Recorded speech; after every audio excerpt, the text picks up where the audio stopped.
Hey, what's happening guys? Welcome to my Panther analysis and review, the full breakdown and how to play.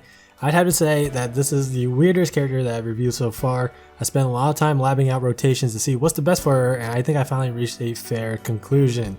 So let me share everything that I found with you guys today. So let's begin with her normal combo. It's C5 and her combo has extremely high modifiers. She hits like a truck with her autos. At the top it starts from 250% and mildly increases all the way to 500% for C5. It's a little over 2000% in damage modifiers just from her C5 normal combo. Compare that with a regular lance and that's like over 4 times the amount. In addition to that, her SP gain per combo is also higher. 400, 500, 400, 700, and then close to 900 for the last hit. In total, it's 2960 SP per combo. It's a slower normal combo than the regular lance, but it hits way harder and gains more SP. Her Forcestrike also hits extremely hard. It's 50% damage mods, 9 hit per second, 90 SP gains, and 1.3 times OD mods. It's actually identical to Dragalia Nice's Forcestrike, which means her Forcestrike does really good work on breaking overdrive bars, to put it simply. Optimal combo for her, there's 2 because she has 2 different styles that she can use. There's normal combo style and Forcestrike style. For the normal combo or auto attack style, C5 is all you have to do on her. You can Forcestrike fail the small end lag at the very end, but it's not necessary to do. Forcestrike failing immediately after the second hit from C5 comes out will be faster than regular C5 very slightly. It's such a small difference to the point where it's not going to give you any advantage in a real scenario. Panther would have to be in a situation where she's just attacking a sandbag for a long period of time for it to make a difference. In a real scenario, both of these combos will probably end around the same time, as in Panther would have to eventually dodge or reposition, and then any advantage that the Forcestrike failing combo got will get reset. If you Forcestrike fail any faster than what you see from my gameplay, then you will end up canceling the second hit from C5, and you definitely don't want to do that because the second hit has the biggest damage mod out of all her 6 hits. So that's the auto attack style, and I'll talk more about these 2 styles of hers later on, but the optimal combo for the Forcestrike style is obviously just to sit there and hold Forcestrike. Nothing to really explain there, but again, I'll talk more about these 2 combos later on. Here's a SP game comparison for the 2 combos, normal combo on the left and Forcestrike on the right. As you can see, the normal combo style gains SP way faster than the Forcestrike style. Skill 1 is Wildfire, 5920 SP, which means it only takes 2 C5s in order to fill it up. 855% damage mods, fills persona gauge by 300 points, increases fire elemental damage by 10%, and increases her strength by 10%. The damage mods on this is very low. 855% mods is straight up garbage, but the buffs are pretty nice. That's going to be good for boosting her damage outside of just skills, so we're talking normal combo damage as well as Forcestrike damage. Carmen skill 1 deals about 1500%, which is still not that great. If the foe is afflicted with Scorchend, then it will deal 2000% instead. That's a little better, it's a decent skill. I will only recommend using Carmen skill 1 when the foe is applied with Scorchend. The animation of it is near instant, so it's going to be an excellent skill to use during breaks for bursting. You can probably get 2 of these in during the 10-second break window. The damage with a good complementary team during the break usually is around 300,000. When it crits, then it can deal around a little over 500,000. Still not that good in terms of break damage numbers, but that's the best you can do in a small time frame. Skill 2 costs 11,840 SP, that's exactly 4 C5s. It grants 300 persona gauge points, inflicts Scorchend, and deals about 1700%. Again, it's not that good in terms of damage, but this skill 2 is Panther's most important skill. The reasoning is because it applies Scorchend, and Panther is a great enabler for that affliction because of her Coability. Also, Panther will gain 10% elemental damage upon inflicting Scorchend on enemies, and this is something that can stack up to 3 times. With that being said, Panther wants to use the first 3 skill 2s as early as possible to max those stacks. After that, the only use for it is to maintain the uptime on Scorchend.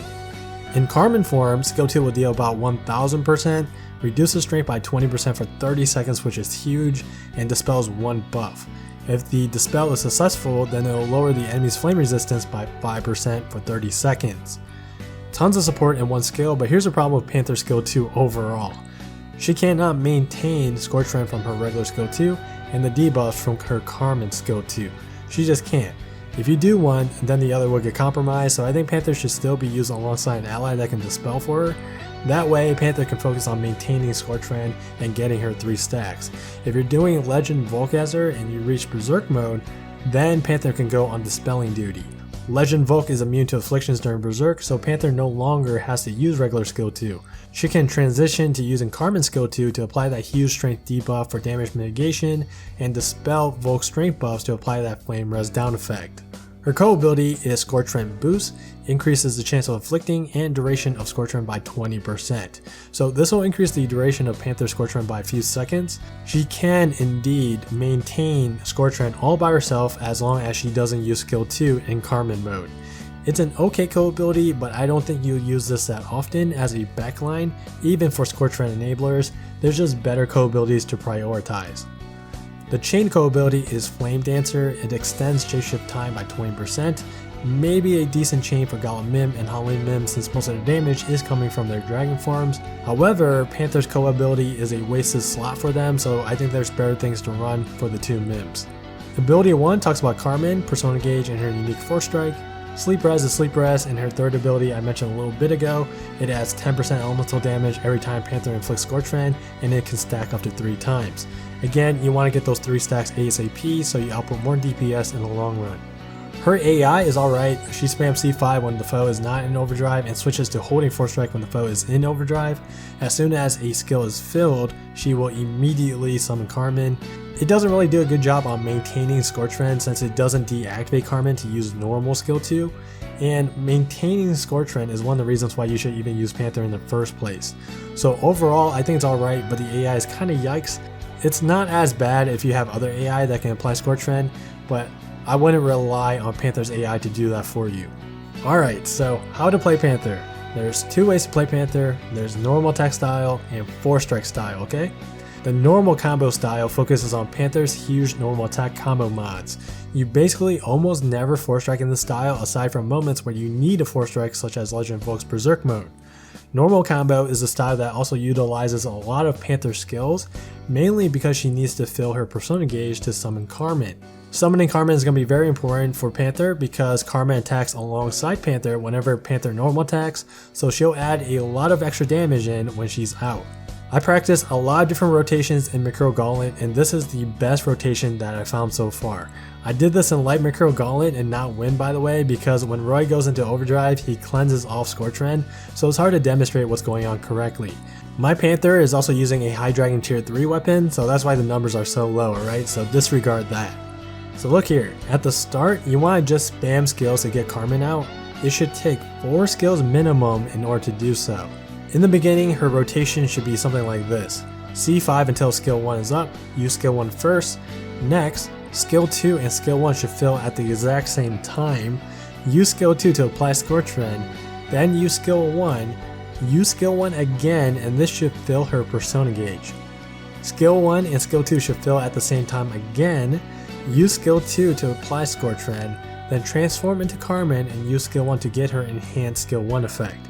Now in Persona form, Panther should be able to get 3 skill 1s off before Scorch Trend wears off. Pay attention to the Scorch Trend duration up top if you are unsure if you can squeeze in that third skill 1. If your uptime on normal combo is good, then you should be able to get in 3 of them. There will be a little bit of time left on Scorch Trend after using the third skill 1, so it's not like you have to be extremely perfect. After using the third skill 1, deactivate Carmen, then use skill 2 immediately in normal form to apply Scorch Trend again. Now during this moment, both of Panther's skills should reset at 0 SP, so it's a matter of rinse and repeating the initial rotation. But from here on out, the rotation is much shorter than the initial one because Panther already has some Persona Gauge. Now the rotation is skill 1 into skill 2, transform into Carmen, then use skill 1. Get in 3 skill 1s, deactivate Carmen, and then use skill 2 to apply Scorch Trend, rinse and repeat. It sounds kind of confusing, but it's actually very simple to do this rotation. This is basically how you can remember this rotation. Remember that it takes 2 C5s in order to get Panther skill 1 up, while it takes 4 C5s to get skill 2 up. The way her SP cost on her skills is allocated, there's always going to be a point where she has skill 1 up and skill 2 half filled. Then another point where both her skills fill at the exact same time. Okay, you need to understand that. In normal form, when Carmen is not summoned, if Panther's persona gauge is ready and both skills are filled, you use skill 2 first to apply Scorch-Rend, activate Carmen, and immediately use skill 1. In Carmen form, the rotation is basically the same except for the ending, it's reversed. In Carmen form, when both skills are filled at the exact same time, use skill 1, deactivate Carmen, then use skill 2 in normal form. You basically never want to use skill 2 in Carmen form unless you have to dispel. If you do this rotation correctly, she should be able to loop this indefinitely because she gets just enough persona gauge to use Carmen every single time. I'm gonna play this clip for you guys with no commentary real quick, okay? Pay attention to her persona gauge, what form she's in, her skill gauge, and the duration left on Scorch-Rend on the foe.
Now Forcestrike style is a lot more simple to understand because all you have to do is sit there and hold Forcestrike. I tested this a lot too, and it looks like the best DPS method is to use skill 2 whenever it's up until you get 3 stacks from her ability 3. After that, you just sit there and hold Forcestrike and only use skill 2 when Scorch-Rend is about to wear off. If the enemy has a buff, then you can summon Carmen and use skill 2 to dispel it, then deactivate Carmen immediately. Carmen doesn't attack while Panther Forcestrike, so it's actually a huge DPS loss every single time you summon Carmen with the Forcestrike style. Remember, Forcestrike deals 9 hits per second, so imagine how many hits you're missing out every time you do the summoning and skill 2 animation. With that said, it's better if there's a Dispeller on team so Panther doesn't have to waste time summoning Carmen. Now the question that everyone keeps asking is which style is better? Is it normal style or Forcestrike style? Well, I tested both styles out in Macro Gauntlet to see which one cleared faster. It is Macro Gauntlet, so take it with a grain of salt, but both teams used a fully built Grace, Naked Nobunaga, and Gala Laxi backline, so I made sure that normal combo style got standard attack damage collab, and Forcestrike style got Forcestrike damage collab. Panther also used 2 different print setups to complement its correct style, and what I found was that both styles cleared basically around the same time. Normal style cleared with 45 seconds left on the clock, sometimes 40, Forcestrike style cleared with 40 and sometimes 35. There's a 10-second range difference, so I would say that they cleared around the same time when considering crit RNG. Now because the damage output is around the same, you have to think outside the box and think about all the little things that might make one style better than the other. The one huge disadvantage for Forcestrike style is that it's unable to use Grace backline in Legend Vogue because the fight is element locked, while normal style is able to use standard attack damage from Galaxy. The Vogue fight has a lot of attacks that can disrupt the uptime on Forcestrike as well. There's red lines during fog phase, in particular the one near the break, and a wolf might come up and bite you. That stuff can disrupt normal attacks as well, but it's not as bad for normal style because her normal combo is a slow combo with big mods and SP per hit, opposed to Force Striking where it's fast, smaller hits. The other thing to keep in mind are share skills. Every time you use skills for Forcestrike style, it's a huge DPS loss. The same applies for share skills. Now you may say, well, what about Hunter Cerese's share skill? Yeah, that's a good share for Forcestrike style, but how's the uptime on it? Can you use Hunter Cerese's share skill as soon as it's up every single time? And can you continue to hold Forcestrike to maximize DPS from that share? Why not just go with normal style and use a share that can help increase DPS for your whole team rather than just your own, like Xiao Wu Jing or Seimei share for example. Also, think about which one has better burst for the break. It's obviously normal style. The burst isn't big, but at least it has some kind of burst for a 10-second break window. For all those reasons, I do believe normal style is the better one to use overall, but that's just my opinion. Normal style is for sure better to use for soloing. I still think it's better for co-op as well, but if you want to use Forcestrike style, you better use it in co-op because I think it's better suited in co-op compared to solo because other people can bait stuff away from you. Maybe it's better to use normal style with a Scorching ally, while it's better to use Forcestrike style with a Dispeller ally. The normal style benefits more from staying in Persona form, since Carmen auto attacks with Panther, so it's a DPS increase. On the other hand, it's a DPS decrease to summon Carmen in Forcestrike style, since Carmen doesn't attack when Panther holds Forcestrike. With that said, having an ally that can dispel or apply Scorching for Panther will benefit each style differently. Think about all that stuff when you consider which playstyle is better to use. This is what I use for Panther in regards to Windprints. For normal combo style, I use Skill Damage, Flurry Strength, Scorching Puncture, Flame Flurry Devastation, and Strength Double Buff assuming that there are enablers. Her normal combo is quite slow, so Flurry can be questionable, but if you check out my solo Legend Vogue video, I really only dropped combo when I had to switch to another character, and I didn't even have combo time Coability on that team, so Flurry should be okay, especially if you are using Nobunaga backline. The best in slot dragon for normal style is Gollum Mars. After that, it's anyone with the best next strength aura, so Gozu Tenno, Agni, Cerberus, you name it. By the way, I see people recommending to do a hybrid Forcestrike and normal combo of Gozu Tenno. I definitely do not recommend. I did try it out and I would say just stick with one style or the other because Forcestriking just to proc Gozu Tenno's aura every other 30 seconds just messes up her smooth flowing rotation and it actually results in a loss of DPS. I know some people are also using Horus out there for that attack speed. Look, I have no idea if that's good or not because I don't have Horus. From my eye test, it looks okay to me. Horus might be good to use if you're on a team where you need Panther to both dispel and apply Scorching a lot because she can fill her skills up faster with Horus. It's most likely not better in DPS though because of the lack of strength aura, and spamming skills isn't necessarily always a good thing, especially if the mods are low. That's my 2 cents. For the backline, I use Blade, preferably Nobunaga for combo time, Galaxy, and then the last one is Flex. You can use Wand or Dagger. Dagger is probably the better choice here because a lot of her damage will be coming from her normal combos and it'll complement the crit rate print. For Forcestrike style, I would run the exact same prints except replace skill damage for Forcestrike damage. For the dragon, you should use Dreadking Rathalos or Gozu Tenno. I did test both dragons in Macro Gauntlet and Dreadking Rathalos does indeed come out ahead. The backline is the same except you swap Galaxy out for Grace or any other future character that has Forcestrike damage.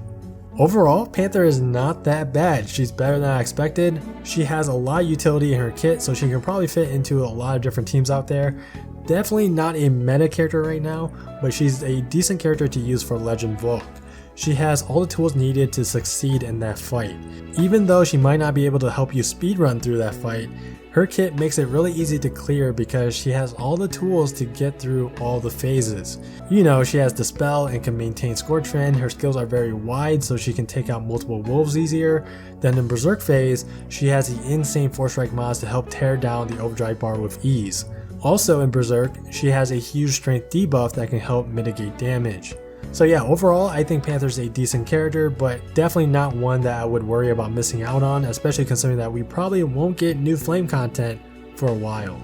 And that's gonna be it for my Panther review. I'm still not sure if I'm gonna do one for Sophie. I'm leaning towards no because I honestly don't have any interest in her kit, and I really gotta move on and start working on my other videos like Legend Cayenne's Guide. I've had that one recorded since day 3 of its release and I never had time to finish it. I might do an AMA soon and some more combat guides for the new players out there. I don't know yet. I was planning on doing a state of the game video combined with an AMA, but we'll see. But until then, thank you guys so much for watching. Hope you guys enjoyed. Take care, and I'll see you guys in the next video.